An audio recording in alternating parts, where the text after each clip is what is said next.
Hello, everyone. Thanks for joining Sarah, Joerg, and myself. I'm Charles to discuss today's topic, which is 4 steps to build a winning M&A pipeline.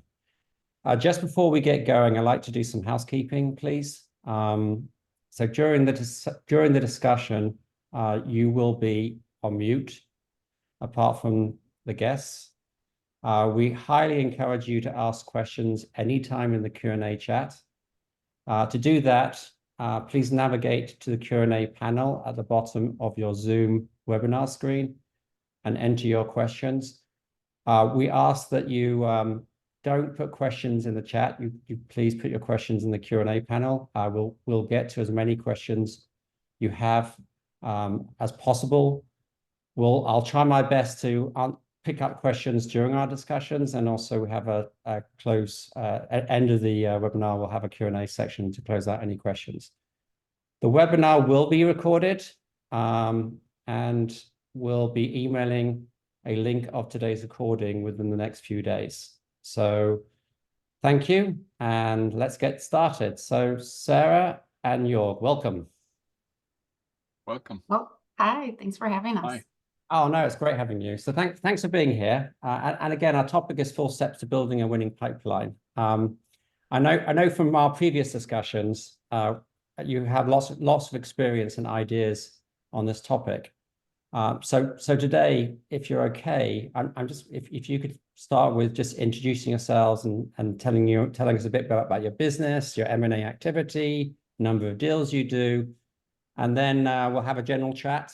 And towards, as we get closer to the Q&A section, we'll go back to the topic of the heading and ask for you to offer us the 4 steps that are critical for building a winning M&A pipeline. So who would like to go first?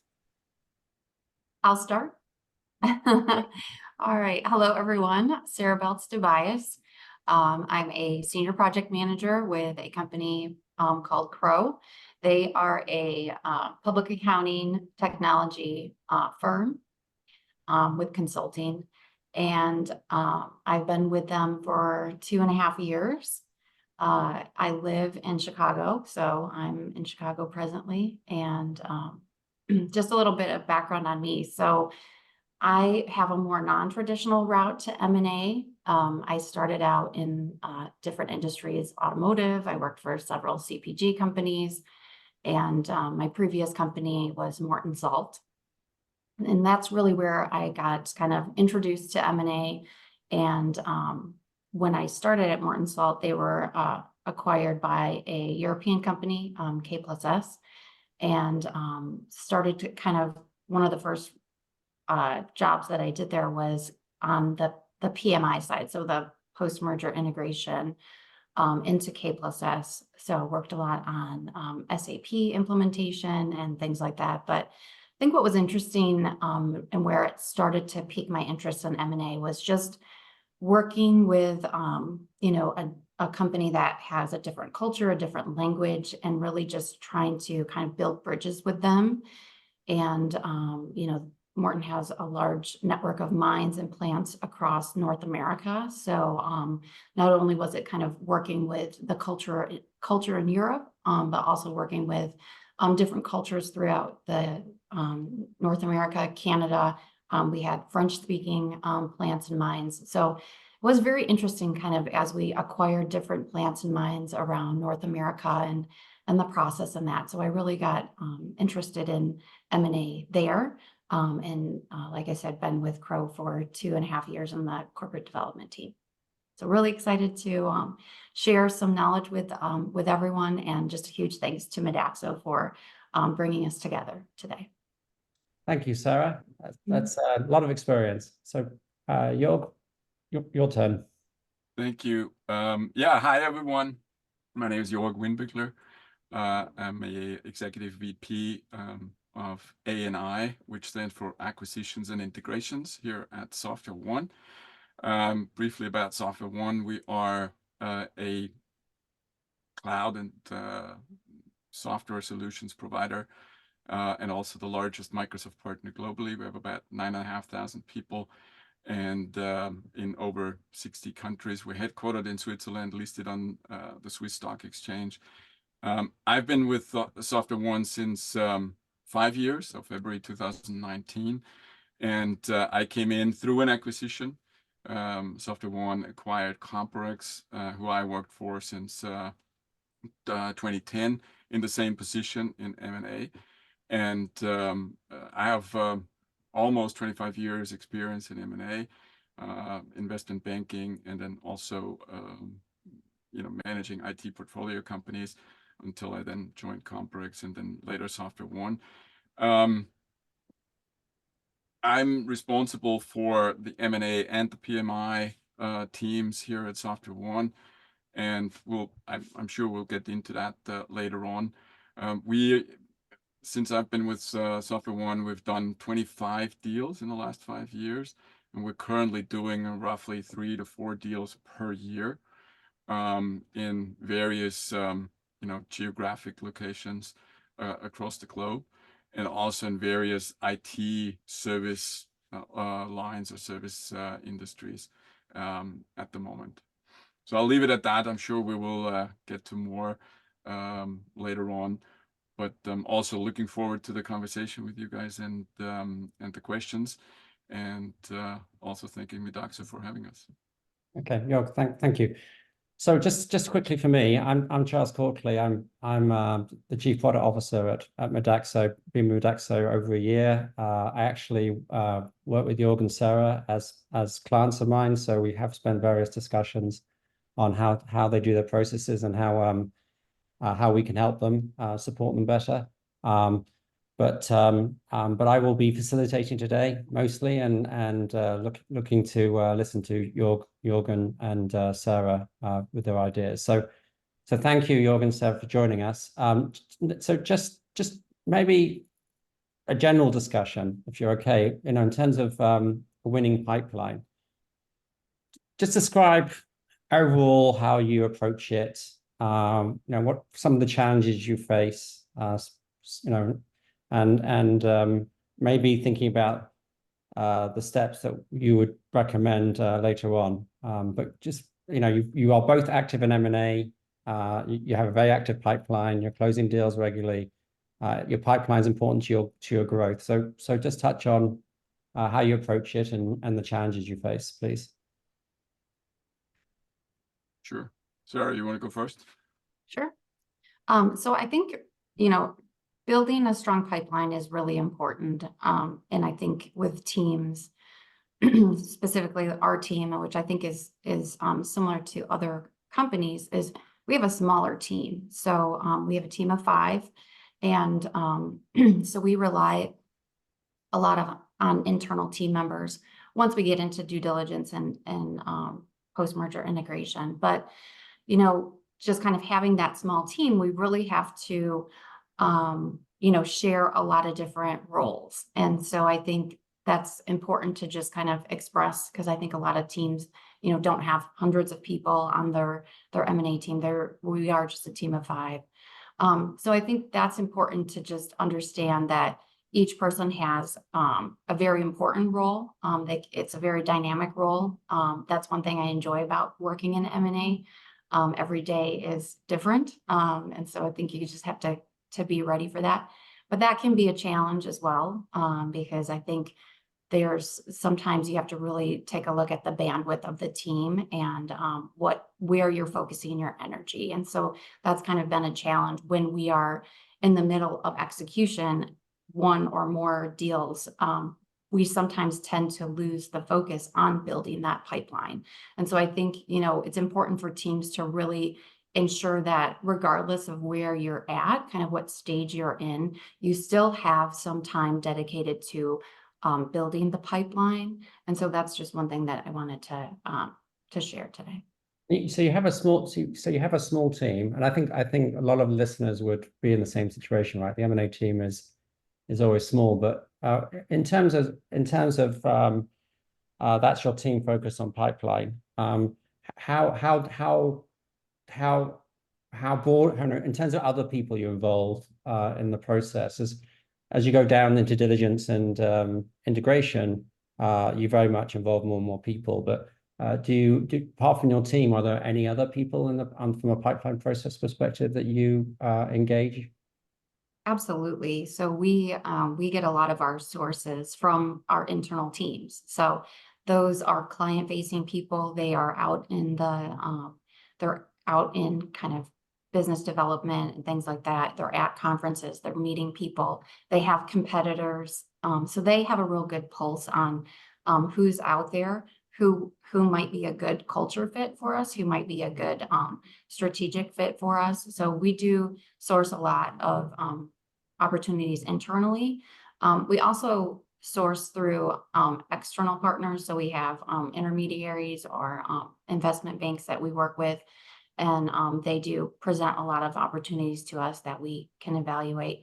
And then I think really kind of the third pillar is, once the strategy is set for us, then we can really use tools to help us search, kind of do that organic search. So whether that's kind of utilizing, AI web crawlers or just kind of just research in general, because we are a small team, it is helpful to have a tool to kind of help support our efforts. So just to summarize then, so you get it sounds like you get most of your leads from three sources, financial institutions, from conferences, and internal, and then maybe you have the opportunity based on the strategy to do a more generic reach out. Is that how I understand it? Yes. Okay, thank you, sir. Joerg. Yeah, actually quite similar. The team I have 8 people, but as I said before, we have the full end-to-end process from the origination all the way to the PMI process, the end of the PMI process, where we hand it over to the business line, the target that we acquired, which is roughly, we try to keep it under 6 months PMI time, but it depends obviously on the size of the target. But those 8 people, we have 3 M&A people who are looking mostly at the M&A process, and we have 3 PMI people who are doing, or PMI managers, I should say, who are doing the PMI. Then we have a legal counsel, and M&A legal counsel, who's actually in the legal department, but mostly working with us. And similarly, a financial controller who is actually in the finance department, but working for M&A topics with us. And we have the similar setup that Sarah was describing. We basically get our targets from 3 directions as well, right? What we call external inbounds. That's from the network, investment bankers, M&A advisors, and the like, where we, talk to them on a regular basis, tell them what we're looking for, and then they come back to us and tell us what they see in the market, or they have an idea for us and bring it to us. Then secondly, we do a lot of internal research. So we do what we call landscaping, where we say, okay, we have a specific need and a specific either geo or on a specific capability, but we just run through what's out there and do a lot of research on the companies. And here in the past, we've done this mostly by hand, so to speak, but now we're also utilizing some AI platforms as well. And then the third one is obviously internal ideas. That comes from almost all layers of the organization, from the CEO down to salespeople, as Sarah said. They hear something, they have a competitor where they say, well, actually, if we buy them, that would be great because it would give us some additional capabilities or something like that. So that's sort of the 3 directions that we have. Okay. We're looking at about 200 to 300 companies per year, and if we buy somewhere between 3 to 4, it's about 1% of the companies that we look at that we actually buy at the end of the day. So it's quite an effort, and it's the landscaping and researching. It's hard work, right? Even though you can be supported by AI, at the end of the day, a human has to look at it and say, okay, does it fit our strategy? Does it fit what we were actually looking for? And so that's how we do it. And yeah, it's very similar, I would say, as what Sarah described, right? So you're a big tease. You mentioned, I think, AI 3 times, and I'm sure everybody is now going, I want to know, Yeah. I want to know. Literally, Andre just shot a question, but we'll get to Andre's question in a minute. So we guys, I just everybody, we are going to get to AI. It's one of the questions we have later. But actually, as part of this webinar, we're going to get you guys involved. We have basically a few polls we're going to ask you on. I'm going to launch the first one. And then we're going to continue the conversation. I'll try and leave the poll open for a few minutes. So please get ready to offer your responses. Hopefully you can see the polls. It's pipeline visibility and reporting. How good would your CEO or board say your pipeline visibility and reporting is today? People are responding like crazy. So AI will hold off. There's a question that's come from which is very relevant. So Sarah and Joerg, what tools, what data do you use for research and pipeline building? Maybe that's a very relevant topic to where we are. So Joerg, do you want to take that? Yeah, sure. So a couple of different things. Number one is, it's really, desk research that we're doing, crawling the web ourselves, but we have a platform that we are utilizing and, making a little bit of marketing here, but it's a platform called Syndex, which is an AI supported tool that can help you find certain in certain industries, targets. And this one is good because it's also good with private companies, right? It's not only the typical large scale listed companies. We have also had the typical large scale databases and platforms, the Capital IQs of this world. But honestly, the type of companies we're buying is mid-sized private companies, and here you actually need a different set of information than those big platforms and big databases are giving you. Of course, we're using Medaxo for pipeline CRM, so to speak. So keeping an overview of what we're doing with our pipeline and the reporting. But that's about it when it comes to tools, right? It's really those two tools plus our own, work and research. Okay, thanks, Joerg. Thanks for mentioning Medaxo, by the way. Sarah, what about you? Yeah, so we use a tool called Grata, which is an AI web crawler. And what's nice about that is we have a lot of different, we kind of group our targets into different buckets. So there's industry buckets, there's geography buckets, and there's services that this company would offer. And so, I am by no means an expert in some of the industries that we want to grow in or services that we offer. So it's great to have the support of that tool that goes out and finds opportunities that, it could be, like Joerg said, smaller opportunities that maybe have like very skilled individuals, but maybe on just kind of an overall search we would not find. So I think that's been a great tool for us. And then same kind of as far as the CRM capability of how we track our pipeline is we do use Medaxo. But I would really just encourage like everyone to evaluate some type of CRM tool as you're doing this. It's extremely helpful. It's extremely taxing to use Excel or other spreadsheets, or everyone has something on their own computer.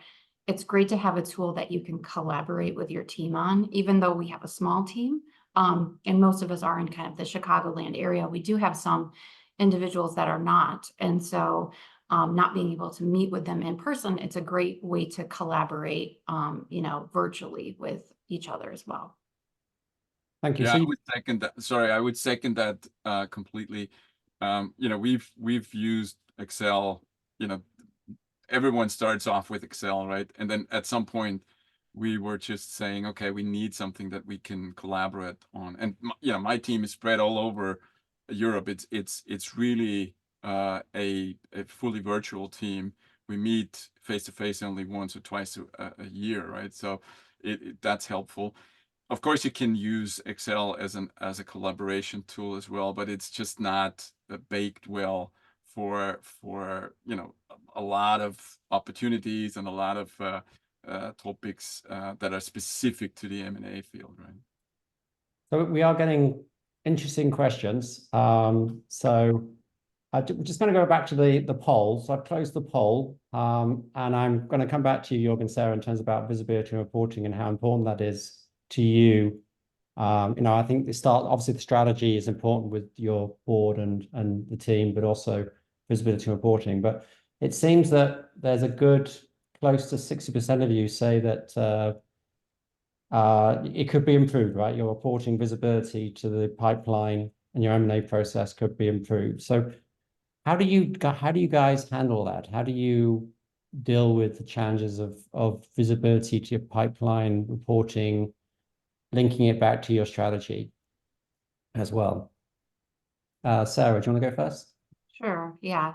So I think what is important is, you know, sometimes, like I said, we get targets from many different sources, but sometimes like some of the internal leads that we will get will be just like, hey, I saw this company at a conference, and that's like the company name, and that's all you get. So there is like a process of doing the research on them and getting to know them, and then throughout that, evaluating them. Are they a good fit? Do they fit and support our strategy? And so to be able to have a tool that kind of helps you along the way as you're moving targets through the different stages of your pipeline, I think it's important to have some tool that kind of helps support that. Also, you know, as you're thinking about, you know, how to make this process easier, because with a small team, that's very important to do. Does that tool have a capability to help you score these targets? And so once you have that kind of capability where you can compare targets against each other, and then when you're presenting these targets to the executive team or a board or an investment committee, you're able to kind of share, okay, these, you know, here's the scores for all of these, but we are coming to you with all of these opportunities, and we need your support to kind of help guide us as to where we need, what's the most important place to spend our time, since we do have a limited resource in time.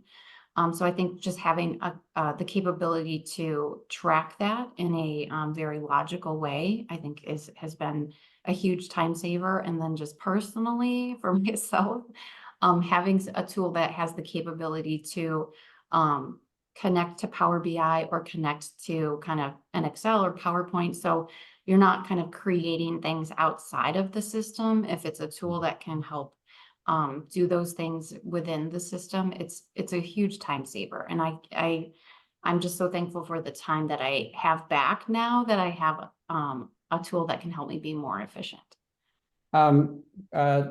Which tool are you talking about? I think I know I'm Modaxo, but maybe it would help listeners to understand. Yeah, it is Modaxo. We do have a plugin to Power BI, which definitely helps with like reporting and things like that. And then you can also export slides and you can export to Excel. So I work in an accounting firm, so a lot of people just like to look at Excel. So that capability is there as well.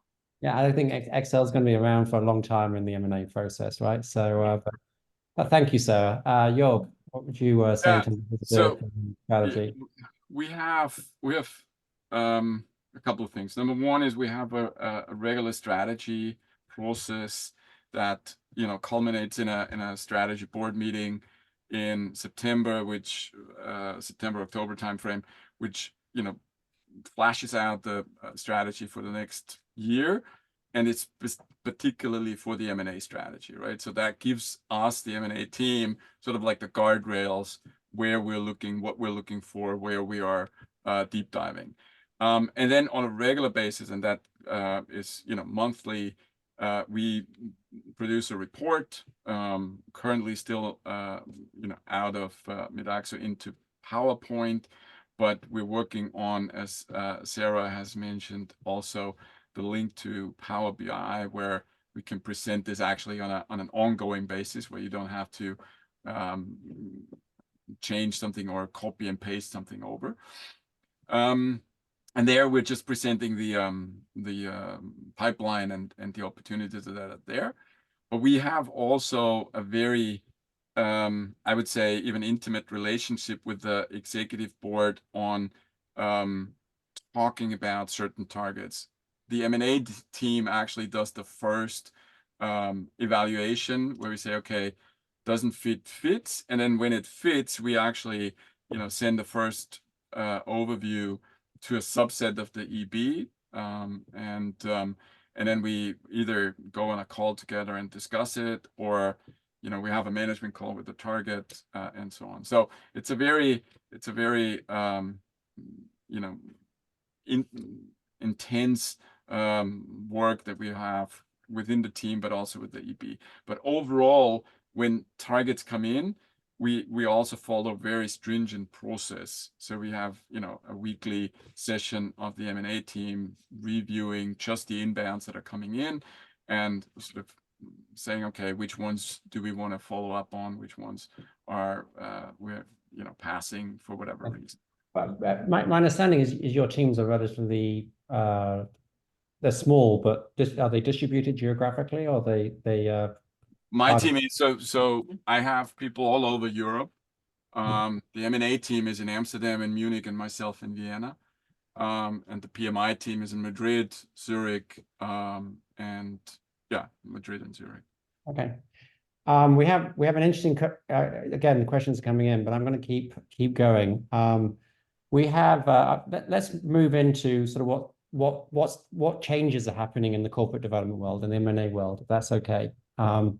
So of course we're now going to go into AI. And maybe I'll contribute a bit about how we see AI evolving in the M&A process. But just looking at the last few years, what do you see has changed in terms of what have you had to adjust to or do better at from an M&A process? I hear a lot about there's more competition in the marketplace for deals. Inorganic growth is growing in its importance to many companies. There's a lot of people out there, private equity, venture capital companies, looking for the same opportunities as traditional enterprises are looking for. So it's competitiveness is growing. The need for speed is growing. The need for better intelligence is growing to get a better understanding of the value. What would you say are the changes that you faced last few years and are facing now in terms of how you have to adapt, please? So, Joerg, do you want to go with that? Yeah, sure. So yeah, I mean, look, the IT industry is, has been and is challenging.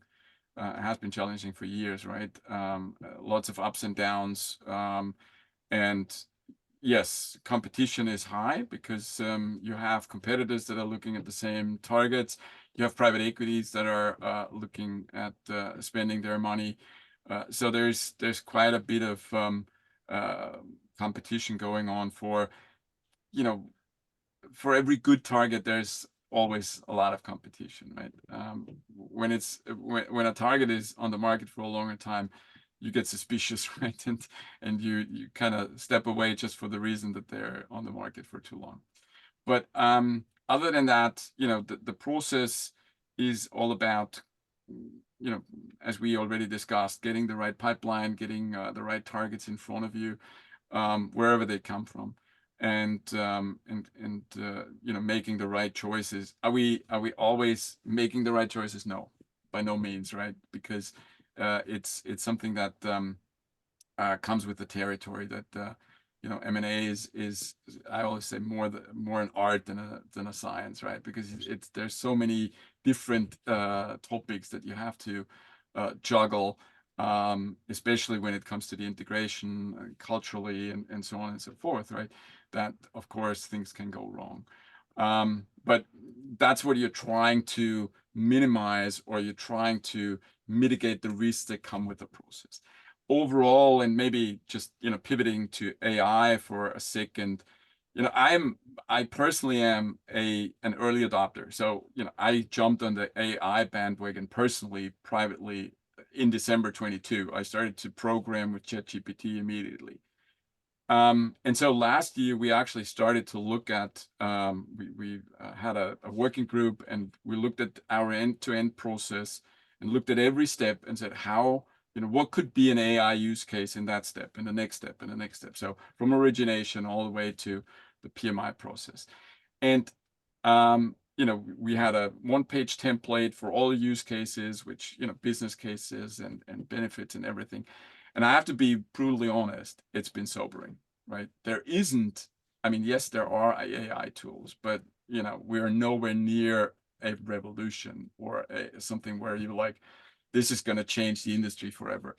I don't see it. I'd love to see it because, as I said, I'm an early adopter and I would jump on it immediately, but it's just not there. It's a lot of hype.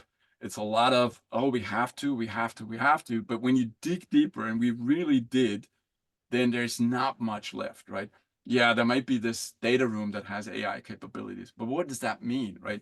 It's going to summarize your document. Well, does it give you everything? Well, no, I don't trust it, right? Because I know that ChatGPT has told me wrong things, and I don't trust Copilot fully. So I have to read the document anyways, right? So I think we have to be very, very careful when it comes to that, because there's a lot of hype, and everyone is, including SoftwareOne, I'm not, is telling you that this is the next big wave. But, what we are telling our customers also is that it starts with the data. And if the data is bad, whatever comes out of AI is not going to be better, right? So I think it's all about getting your data right. And so far, again, brutally honest and brutally transparent, it's more hype than an actual benefit for us. Yes, we're using this one AI platform, and we are thinking about pooling all of our data into a data lake in an Azure Copilot / ChatGPT instance, to be able to, work with that data more efficiently. But that's about it at the moment. Hopefully you haven't burst too many bubbles out there. But anyway, yeah, well, that's what I said. I'm brutally honest. But Sarah might have a different opinion, actually. I don't know. Sarah, what in terms of changes you're seeing, and give us thoughts on AI. Yeah, I'll start with AI since and just kind of echo what Joerg said. It's interesting, listening to podcasts or webinars or conferences you go to, there's always some kind of AI element to it. But I agree. I think there's so much of a human element to M&A that I think that we can utilize AI to help us be more efficient and help take out manual steps. But I think there's such a relationship building, it's such a relationship building process. So it's going to be really hard to just, humans go away and AI does everything. I think that we're very far from that. But I do think there's ways we can take advantage of AI just kind of through these web crawlers that help us find targets that we may not have known about. Yes. Crowe has they developed a large language model called Crowe Mind. Just because when we don't want to put our client data or target data out into ChatGPT or things like that, but if we want to help utilize that tool to kind of craft, messaging or things like that, we do have an in-house tool that we feel confident and safe to kind of put that information in and get results out. So I think there's ways that I would say like we dabble in it, but we aren't kind of fully engaged in anything. But I think it's exciting. I think, we'll kind of wait and see what the future brings, because I think there are ways it could impact our industry, but I think we're still ways out. I agree. And just to what you talked about, Crowe Mind is exactly what we have also in mind for our data lake, right? What I was always hesitant to use any data on any target on ChatGPT or Copilot or anything. So when we're doing this, as you said, it's going to be an encapsulated instance of Copilot, and only we will have access, and none of the data will go out or will be used for Copilot outside of that instance for ourselves. And you have to be careful about that. That was actually one of the things that when we started the work group, we looked at, what are the risks of AI, and, the cyber security, and, the use cases that where ChatGPT is using your data to some extent. Again, that's difficult. You can't do that in M&A, right? I mean, you're under NDA all the time. Yeah. So we're going to pivot a bit, if that's okay with you guys. Sure. We're kind of getting close to the Q&A session. I'm going to launch the next poll, which is about value, and some of the questions which we'll go to later talk about how do you evaluate culture fit, how do you identify the contacts at the targets, what's the best mix of lead generation. So I think there'll be some good discussion when we get to the questions. So I'll quickly launch the poll. I'll then briefly talk about AI myself, and obviously talk to many customers about it. And then we'll go to you guys giving us feedback on all your ideas and what the 4 steps from all this, what are the 4 steps that you would recommend to the people listening. So I'm launching the second poll, which is which areas create the biggest problems for you in delivering value. So I'm launching it now. I'm sorry if I didn't share the last one well. I'm a learning facilitator, so but I'll try and make sure I do this one right. First of all, we have a lot of customers that are very, like yourselves, proactive in AI, exploring AI. Some are maybe we have some customers that are really proactive in lead generation, and using as a way to identify leads. I come from, previous in my career, I was an early adopter of machine learning AI, the more traditional AI. I went from collecting, I used to be in geospatial. I went from collecting 1 million data points a day to 4 billion from 350 million cell phones. So that's what I did. So I really leveraged AI. I think AI is huge. It will have a huge impact. I would agree with you right now.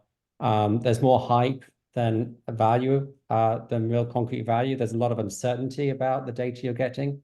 So even if it advises you, to your point, you still have to go and read the document. We at Medexo are really focused on 3 use cases. One is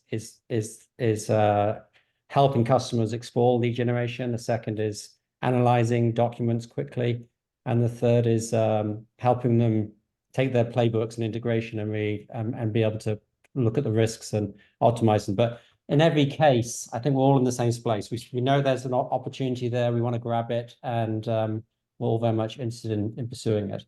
So with that, the poll has ended. I'm going to close the poll, and hopefully I share the results. You can see them. So lack of visibility in one or more of the deal phases, that has got 48%. Post, I think the M&A community probably agree that integrations is either the highest or one of the highest points of failure in value creation. And we are, and then in terms of accurate deal thesis, I think accuracy is really important. That's the role of the diligence in our day-to-day is 33%. So lack of visibility came up higher than I expected, but interesting. Just on, so future webinars, we are going to be talking about value tracking in our next webinar. We're actually having a webinar on AI. So guys, we might have you back for that. We're going to dig into AI and explore it further maybe in the next webinar coming up. Not the next one, which is value tracking. It's the one after that. But anyway, going back to the heading of the topic, the four steps to building a winning M&A pipeline. Joerg, why don't you give us a overview? Sure. Just one sentence about the poll, and I always tell people buying a company is easy, integrating is the is the real difficult stuff. And I know this, because I'm responsible for the entire process, and I know how many difficult steps you have to take to really integrate something well. And from the culture to the systems to everything, there's a lot of things, but it's really where, in the integration, where you have to focus in order not to fail.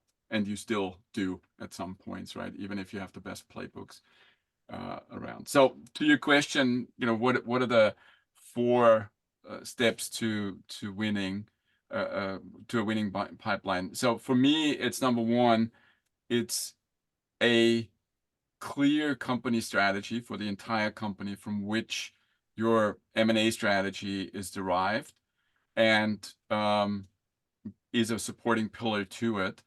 And then, also the strong buy-in from the top. That's my number 1. The second thing is, finding the right opportunities is hard work at the end of the day, right? And you need the right tools to support you, but it also has a good portion of luck to really find that one gem or that one company that you're looking for. The third one, I would say, having strong relationships with the targets itself. That sometimes is a process over a couple of months, sometimes even years, if they're not ready to buy yet, but maybe further down the line, and you just keep in touch with them. That's a lot of effort in some cases. And then, of course, relationship with investment banks and M&A advisors, because they are really your ear on the ground to know what, if they know what you're looking for, then they will present you with the right things. And fourth is what we do continuously is continuous improvement. We question ourselves all the time. What can we do better? How can we do it better? We've dedicated lesson learned sessions after each integration where we say, okay, how can we improve on our process? What step was good? What step do we have to improve on? And that's feeds an improvement cycle that's ongoing continuously. And that's for us so far a very winning strategy. Fantastic. Sarah, anything different? Yeah. Or... Yeah, the good news is I am very aligned and echo what Joerg said. So I'll just say ditto. No. Yeah. So I definitely want to just emphasize too that everything really starts with corporate strategy. So once you understand what the corporate strategy is, you're really trying to, as an M&A team, understand how do we support, how do we accelerate that strategy. And I think that's really where everything begins. Personally, I would just say it's important to really understand the corporate strategy, because as a project manager, my project teams are coming from all different areas of we pull people from finance, legal, all these different team members. And if I don't have a way to motivate them, this can be a very taxing process because everyone has a full-time job. So, to really help kind of promote, hey, we're doing this as a supporting the corporate strategy, it really does kind of unify the team and motivate the team. So I think that corporate strategy is really important.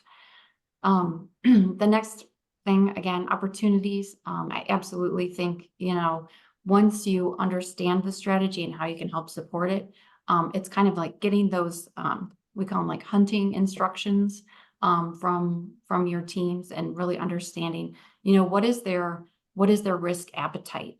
Because you could go find the perfect target, but if the risk appetite isn't there, they may say this is too risky or so I think it's really understanding what they want, or maybe they have a minimum client size. We don't want to go with anyone, below that has clients below this level. Yeah. So, it will save a lot of time if you have those hunting instructions as you're looking for those opportunities, and then you can, evaluate them to ensure that they meet the strategy.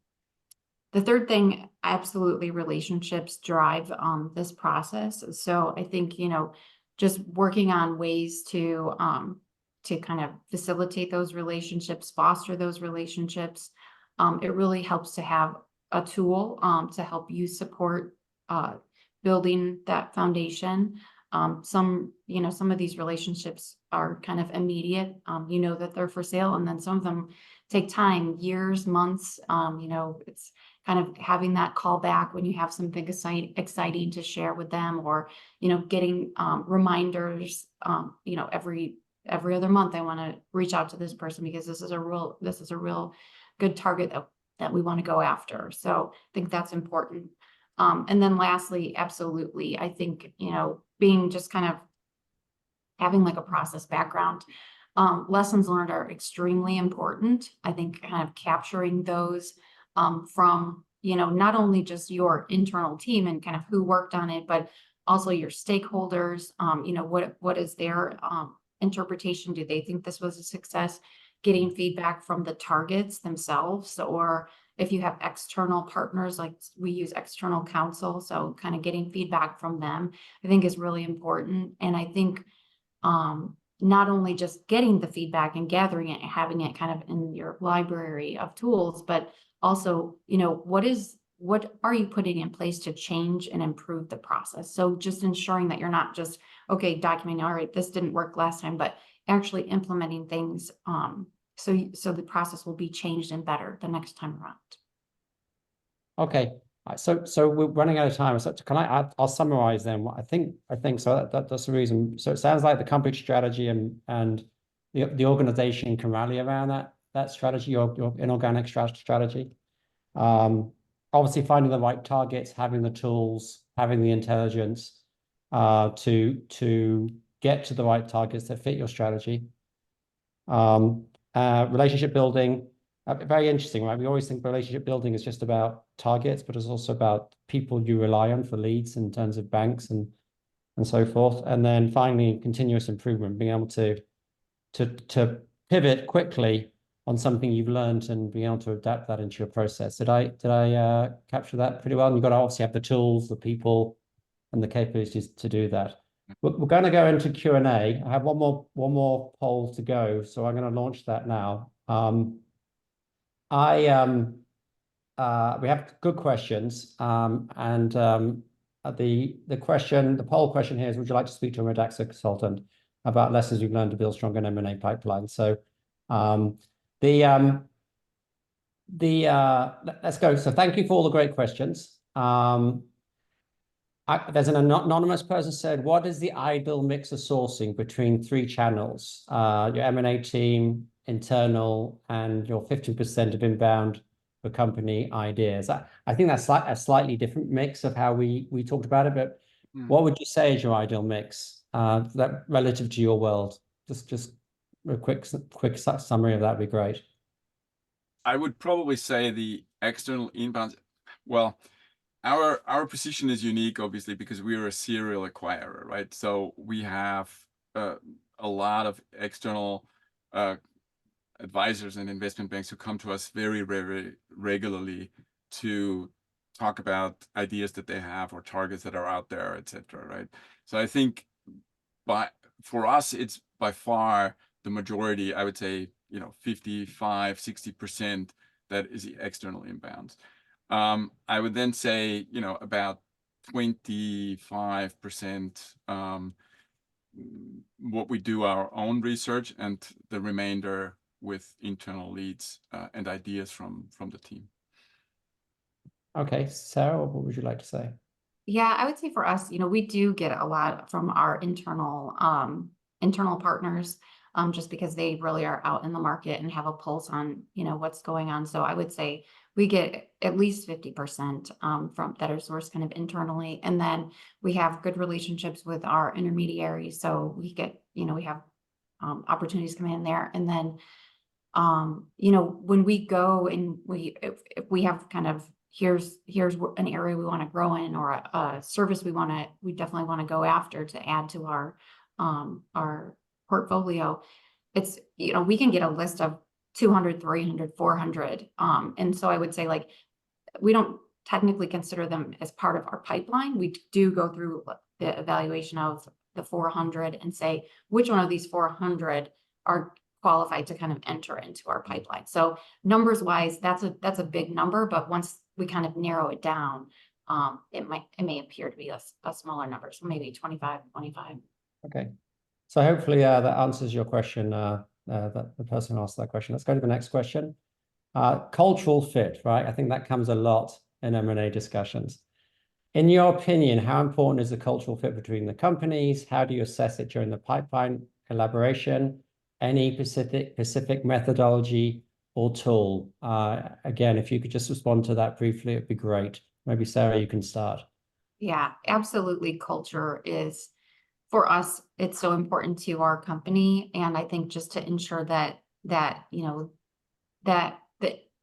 not only just integration, but people staying on. I mean, what we buy is our assets go home at night. So we're buying people, we're buying skills. So we want to make sure that they stay. And part of that is, they're not going to stay if our culture is bad, or if, or they may not be a good fit if the culture is kind of not on the same page. So I think it's just really, really getting an understanding of, learning about their culture and really kind of having those kind of intimate conversations with the leadership there. You don't always get, past the leadership, but really just trying to understand, how do they treat their people? How do they support their people? And what how did they build their culture? So I think it's kind of asking those questions. And then, I would just say, like, a lot of it is just trust your gut. I mean, we've been in meetings with people where, it was a one and done meeting. We had a meeting where you're like, they are not a culture fit, like, that right away. But sometimes it does take time, but I think just really trying to get to understand their culture. And you also don't want to, you want to have a very diverse culture too. So you don't want to eliminate someone because they're not exactly like you. They might bring something great to enhance your culture too. So I think you have to be open-minded to that. Okay, thank you. It's funny that you say, because I have a similar saying, assets go home at night. I always say our assets can walk out the door, so we have to make sure that they're staying, right? And like to stay, and that has a lot to do with culture. I would underline everything you said, Sarah. And from a methodology and tools perspective, just quickly, two things with the acquisition between SoftwareOne and CompuRx. There was an actual cultural survey, and we kind of mapped the cultures of the company and looked at where there are differences, and then particularly worked on that. From that, we actually developed our in-house cultural tool, but we're not using it as often as we would like to, because targets are not willing to go into a cultural due diligence. And as Sarah said, sometimes you don't get past the management level, right? And that's where you just have to have open eyes and ears and kind of see, how do they move in due diligence? How do they work in due diligence? How do they interact with you? And I had exactly the same experience. Walked into a meeting and knew after 5 minutes, this is not going to work, right? It's a great company, but culturally we're just worlds apart, right? So it's that kind of, to some extent, experience also, right? That you need to see if it really works or not. Okay, we have 5 minutes left.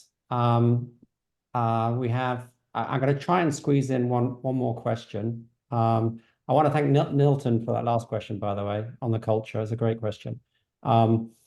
We'll go for one more question, then we'll just wrap up. This is an interesting question. At what point do you involve the business level team with opportunity evaluation, and how do you balance the need for their feedback with distracting them from their day job? So how do you involve the broader business in your process, and how do you balance that? So yeah, we do it all the time, and we're trying not to distract them from the day job. But I want to say everyone loves M&A, right? So everyone is actually excited to support and look at the possible opportunities that we could acquire.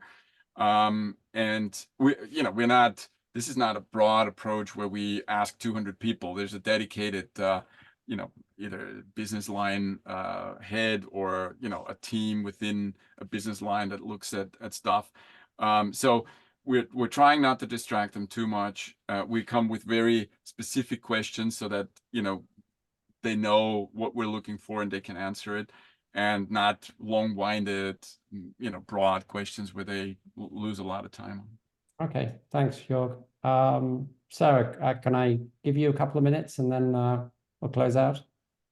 Yeah, absolutely. Thank you. I think, just kind of echoing what Joerg said, it's definitely, something to be mindful about. And I think, you don't want to overburden. Obviously, you don't want to disrupt the business because they all have a job to do. But I think it's important because you want to stay aligned with that leadership, because ultimately you're helping them grow their business. And so there's a lot of great collaboration, I find, with us. I think, just trying to understand, because we kind of look at our business by business unit. So we have an audit, a tax, and a consulting business units. And so under those business units, there's a lot of different industries. There's a lot of different services. And so, sometimes you kind of have to partner with someone a little bit lower that is that champion, and then they'll kind of help bring